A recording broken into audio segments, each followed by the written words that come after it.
మీరు ఒక కర్మ చేస్తున్నారనుకోండి, మీరు శివాలయంలో అభిషేకం చేయడానికి వెళ్ళారు. మీరు స్నానం చేసి శుచి అయి శివలింగం దగ్గరికి వెళ్ళి అభిషేకం చేయడాన్ని అంగీకరించారు.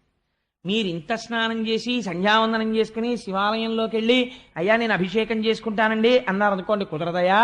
నా రుద్రో రుద్రమర్చయేత్, నువ్వు ముందు శివుడవైతే శివాభిషేకం చెయ్యొచ్చు, అందుకుని కూర్చో అని మహన్యాసం చెప్తారు. తల దగ్గర నుంచి పాదముల వరకు ఈశ్వరుణ్ణి తీసుకొచ్చి మీ యందు న్యాసం చేస్తారు. మహన్యాసం జరిగిన తర్వాత మీరు అభిషేకం చెయ్యాలి. అభిషేకం చేసేటప్పుడు కూడా అనేక నియమాలు ఉన్నాయి. శివలింగం మీద పువ్వు బోర్లించకుండా అభిషేకం చెయ్యకూడదు. పువ్వు బోర్లించి అభిషేకం చేశావు, ప్రారంభమునందు పొడి విభూతితో మొదలెట్టాలి, అంచమునందు గంధోదకంతో పూర్తి చెయ్యాలి. ప్రతి పదార్థమునకు మధ్యలో మళ్ళీ సజలంతో అంటే శుద్ధ జలంతో అభిషేకం చెయ్యాలి. ఆ అభిషేకానికి అనేక నియమాలున్నాయి. ఇన్ని నియమాలతో నువ్వు చేసేటప్పుడు నువ్వు ఆవలించకూడదు.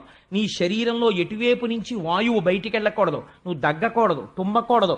నువ్వు అభిషేకం చేస్తూ మధ్యలో ఎవరితో లౌకిక సంభాషణ చేస్తే ఇప్పటి వరకు నువ్వు చేసినటువంటి పుణ్యం వాళ్ళ ఖాతాలో వేస్తారు, నీకు మళ్ళీ జీరోకి వస్తుంది. కాబట్టి నువ్వు స్నానం చెయ్యాలి, లేకపోతే కుడి చెవు మీద చెయ్యి వేసుకుని మళ్ళీ చెయ్యాలి. ఇన్ని అల్లర్లు ఉన్నాయి. కర్మ అంత తేలిక కాదు. కాబట్టి నీకేమవుతోంది, నువ్వు చేసి నీకు వస్తుందని అనుకున్నదంతా నీకు వచ్చిందో లేదో తెలియదు.